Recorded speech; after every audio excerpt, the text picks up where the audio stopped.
Welcome to the Becoming Body Smart podcast, where we unlock the secrets of sustainable health and fitness and help you master your health habits.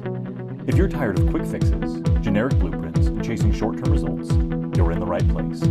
It's time to become Body Smart. Topic of today's conversation.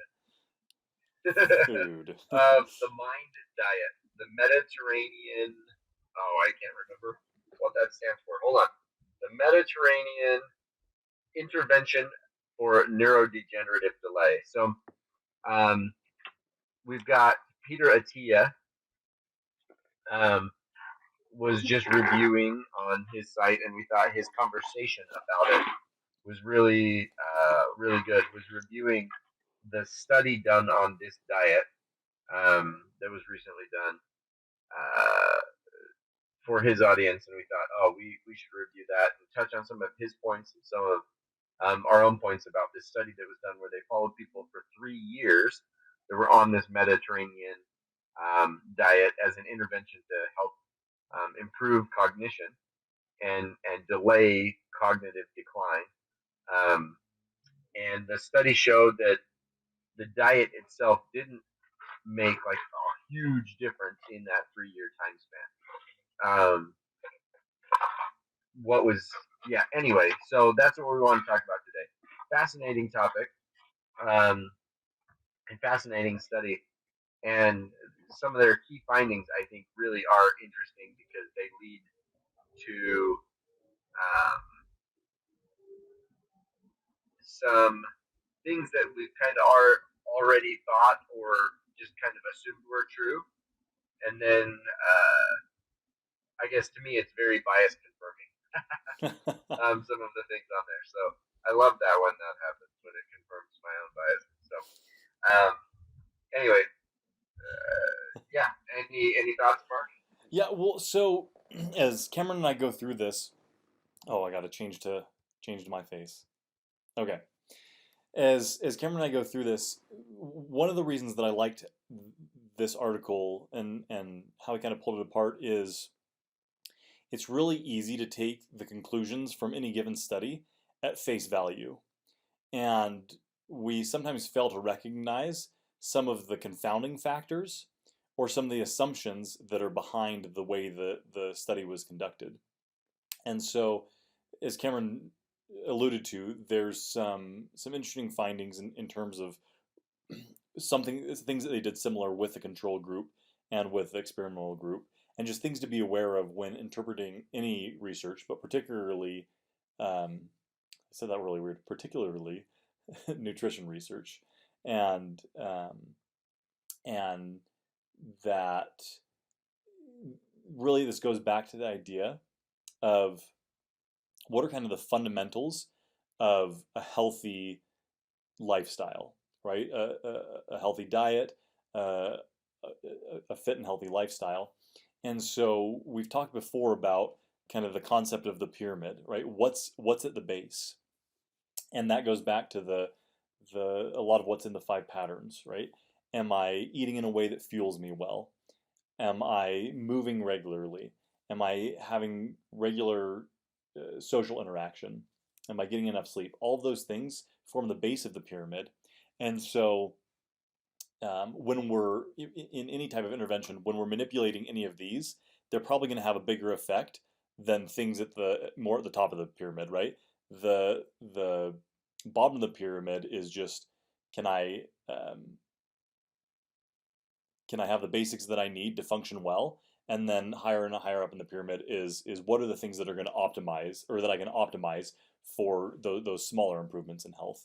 And so anyway, that's kind of an overarching view of what we'll dive into specifically with this research. Yeah, let's give a quick summary of the research itself. So what the study showed was they had 600 people do a specific diet. So 300, it was basically their same diet with a calorie restriction, where they lost between 3 to 5% of their body weight over that 3-year period. And that was a control group. And then the other group ate a very specific diet, this Mediterranean diet, that was designed to help improve cognitive function and delay cognitive decline. So they followed this group for 3 years. One of the interesting things was that the group was very good at um, doing it, the experiment group, for the first year, and then their compliance wasn't quite as good. But both complied pretty well with the calorie restriction, and the experimental group, it seems, complied pretty well with eating the foods that they were supposed to eat, but then maybe um, weren't as strict at not adding in additional foods after the first year. But both were at a calorie restriction. What the findings were was the that both diets created an improvement in cognitive function and the rate decreasing the rate of cognitive decline, which was fascinating. So both diets led to some weight loss and both led to improved cognitive function. So that's an awesome finding. Um, what wasn't significant was the amount of cognitive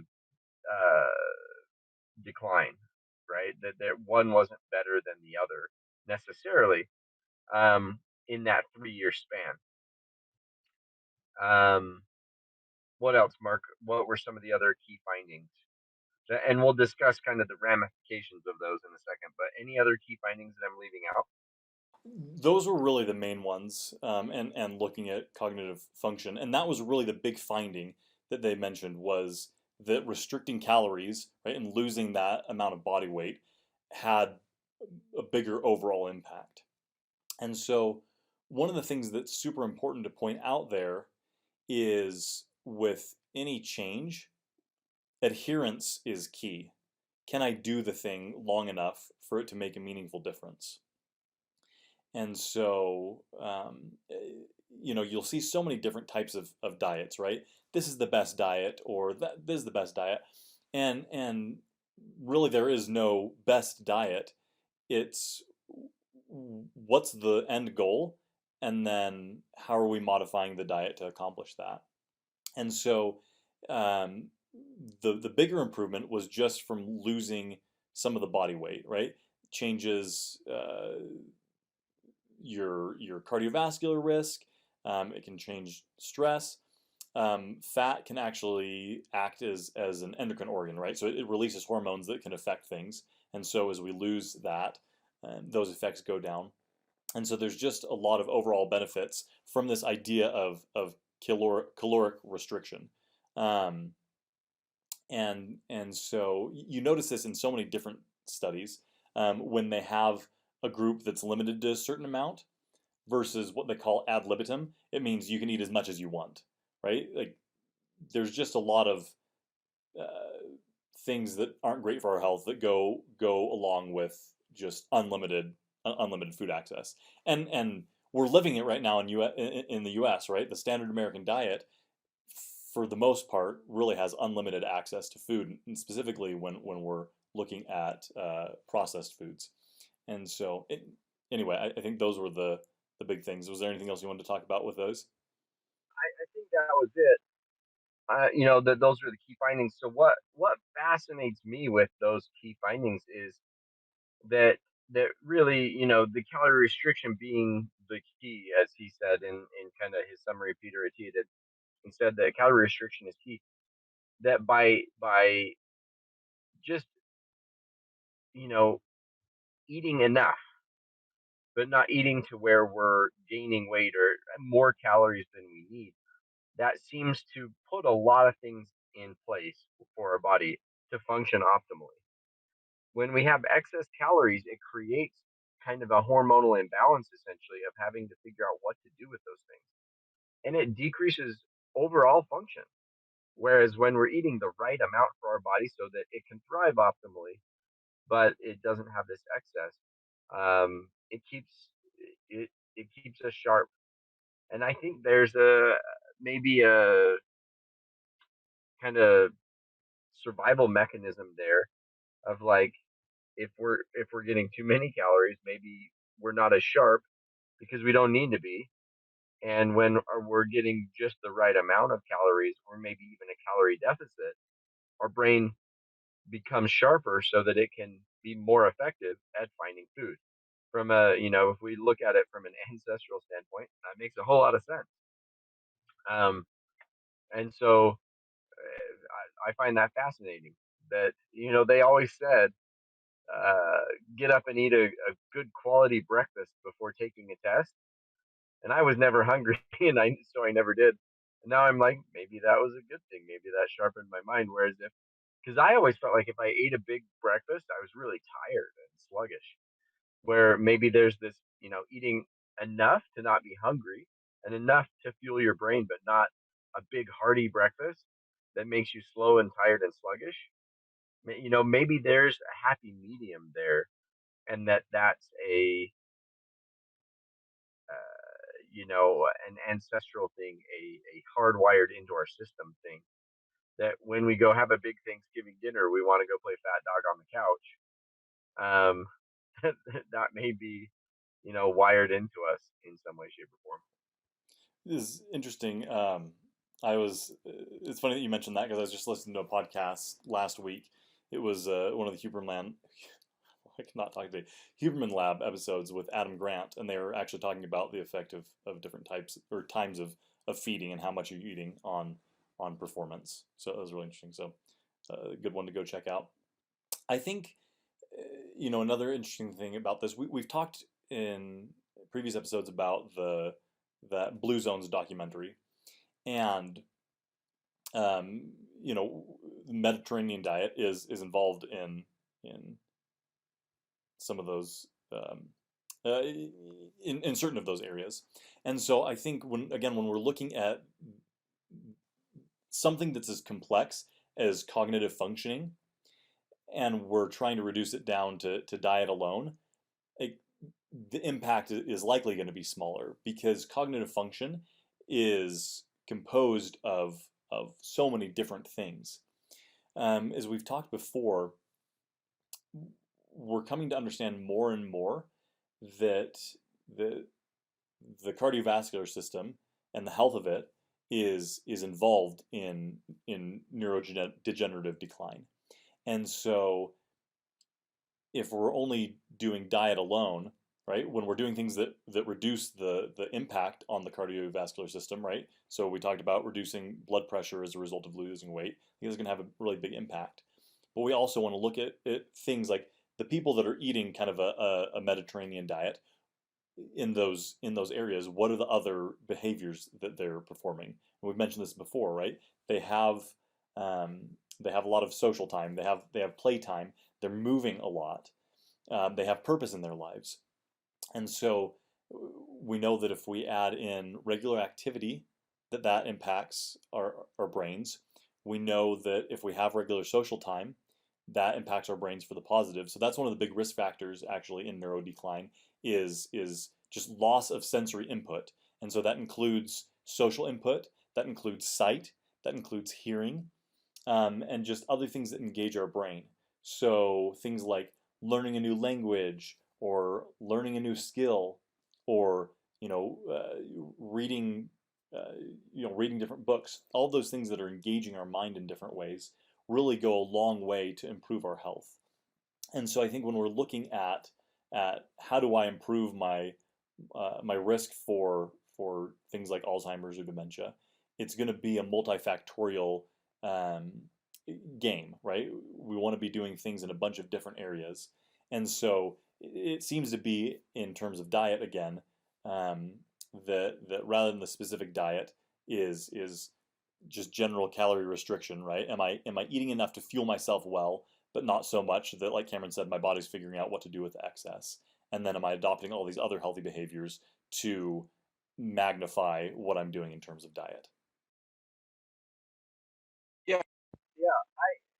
So as far as what foods to specifically eat, I agree with you. Like, I don't know that that is as critical as the quality of those foods.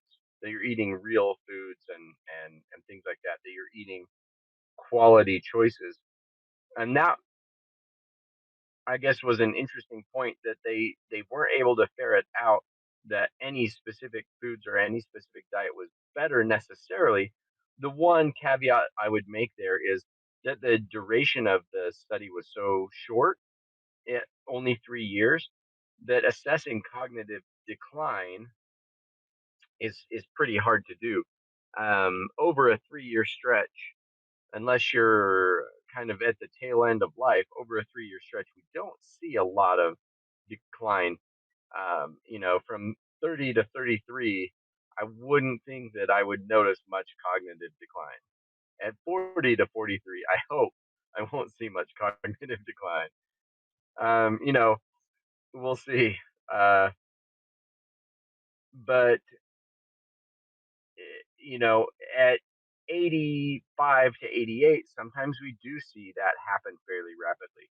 But the short term nature of the study for something that's meant to be kind of a long term uh, outcome, I think that would maybe bear more fruit, if you will, um, with a longer term study of the quality of the food choices and things like that. That choosing those more quality foods we may see makes a bigger difference in the long term. And so that's one thing where specific foods in such a short study may have more benefit than we know. It's just hard to really tell in a short term study. And I would argue it's more about the quality of the food than it is, eat this, not that. That eating specific nuts or specific berries or specific fruits or vegetables are the key versus eating a variety of just whole foods. I think that is more the key, is that if you're eating real food prepared kind of minimally without too much processing and things like that, that probably is more the key than any like eat this, not that specific diet restrictions or things like that. And that just eating like you brought up um, the blue zones, eating like they do in Japan, where they say eat to 80% full and stopping there. That kind of idea of eating enough but not eating till you're stuffed really seems to be the key. That eating enough calories without overeating and those things seem to be more important than eating a specific way. But I found that fascinating that even though that 3 year period didn't seem to be enough, the adherence to the diet seemed to be easier for those people. And that's something they've shown in other studies, that eating a more whole foods diet is easier. That the type of diet you're eating makes it easier to adhere to a calorie restriction, whereas a high carb kind of choose whatever you want diet um, can be more difficult to maintain that diet or maintain a calorie restriction, because high carbohydrate foods tend to make us more hungry for high carbohydrate foods. So we're more prone to overeating when we eat those high carb diets. Even though the foods may or may not have as much importance in what foods we choose, certain diets can help us be more successful by not increasing our cravings for other things. So is there's an inverse relationship between calorie dense foods and nutrient dense foods typically. And so the higher nutrient dense foods are typically going to have lower calories. And so we just end up being less hungry over time. There's actually a great, I was talking to a client the other day and I thought they had a great kind of cue for themselves. They said during this time of year they end up having a lot of sweets in the office. And so before going and getting something, they'll say, you know what, before I go and get that cookie, I'm going to finish this 20-ounce bottle of water. And by the time they do that, they're like, oh, you know what, I'm actually feeling pretty full. And so just giving ourselves some space between the craving and the action can be helpful in dealing with that. But I want to emphasize again what you said, Cameron, is the food rules or the eat this, not that. I mean, how many of you have been watching a YouTube video and they're like, eat this food that boosts your testosterone 500% or something like that, right? There's those are a dime a dozen, or eat this superfood. And we've talked about superfoods before. Really, it's mainly a marketing gimmick, and that our body is really efficient at pulling nutrients out of foods and getting what it needs. And so when we give it, like Cameron said, a variety of options, a variety of nutrient dense whole foods, then it's really good at taking what it needs and discarding the rest and not holding on to a bunch of extra energy versus, um, they call, things like Doritos and other stuff hyper palatable, right? It's this combination of salt, sugar, and fat that just makes it irresistible. And we just want to keep going more, and we bypass that kind of 80% full alarm and just go until we're over full. And so, again, there really are no bad foods per se. It's just what fuels me well and what doesn't. Um, what helps me get through the day and what doesn't. And so, and considering that, I think it goes back to that pyramid again, right? Like maybe this berry is gonna optimize, right? If we eat enough of this, but if we're not doing those baseline behaviors, then that doesn't make a difference. And again, most of that's a marketing gimmick. It's just about, as we say time and time again, can I eat a whole foods diet that's more plant based and be selective in when I'm adding in treats and things like that. Essentially, like, are we doing the best we can to be mindful about the choices that we're making with our food and getting that variety of nutrients so our body has what it needs? Um, I think that tends to be the bigger key, and then just not overeating. Um, that seems to be what the studies all come back to, is that there is no magic bullet. It's like eat less, move more, eat real food, not fake food, and we tend to do fine. And so we love to complicate this topic, and there's just so many things we can talk about with it, and all these things. When really, it's pretty simple. When we break it down into like its component parts, it all comes back to just get more activity in your day, eat real food, and we tend to live healthier. Now, I say that like it's simple to do. That's way harder than it than it sounds at kind of face value. But the the principles behind it, we often overcomplicate, trying to find the magic elixir, the magic bullet that will keep us healthy and whatever.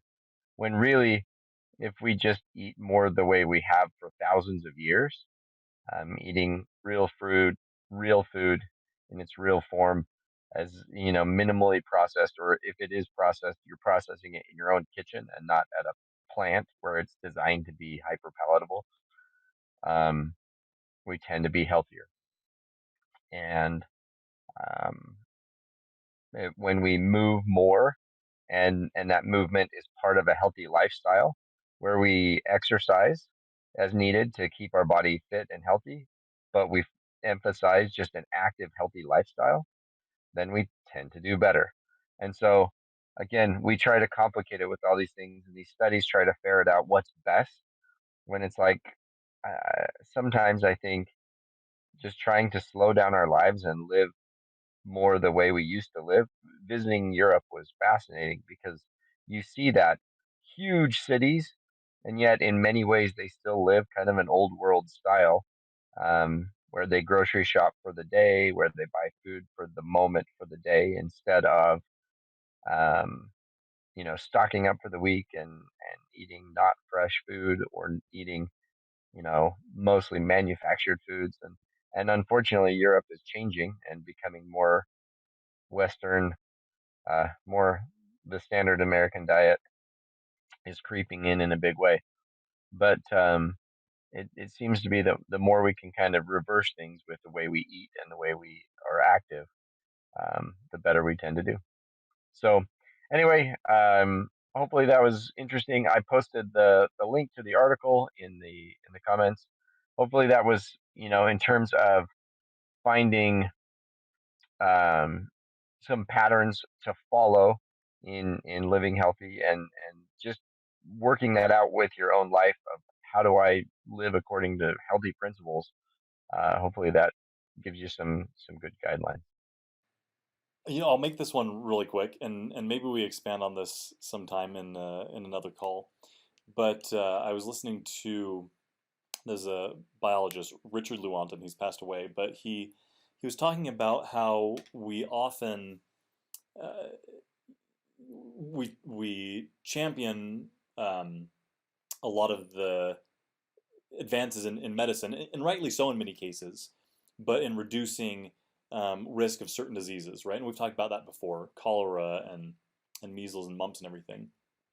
But what's really interesting is he said that we attribute the improvement in people, or like the reduction in people dying from that, to having vaccines and this and that. What actually was the biggest impact in those was people getting improved nutrition. A lot of the people that were dying from those diseases didn't have access to adequate nutrition. And when that was corrected for, above and beyond having some of the medicines and things, that actually, at a societal level, reduced people's risk of getting the disease, or especially dying from the disease. And so, undernutrition was a problem, and it led to people having a higher risk of disease.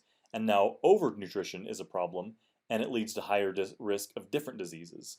And so whether we're under or over, it's being outside of that kind of range, giving our body what it needs, that we run into problems, and we run into the burden of chronic diseases more on the overfeeding, and then just some of those other things like bacterial and viral on that undernutrition side. And so I think that was just another interesting thing, is that really nutrition does have a big impact on us, whether we're under or whether we're over. So No, I think that's a great point, and undeniable that it has a major impact on our overall health and wellness. thanks for listening to the Becoming Body Smart podcast. If you have questions, thoughts, or want to continue the conversation, reach out to us on our socials or join our community. Don't forget to subscribe, rate, and leave a review. It helps us bring you even more valuable content. Remember, sustainable health is a lifelong journey, and we're here to support you every step of the way. Live longer, live stronger, and become body smart.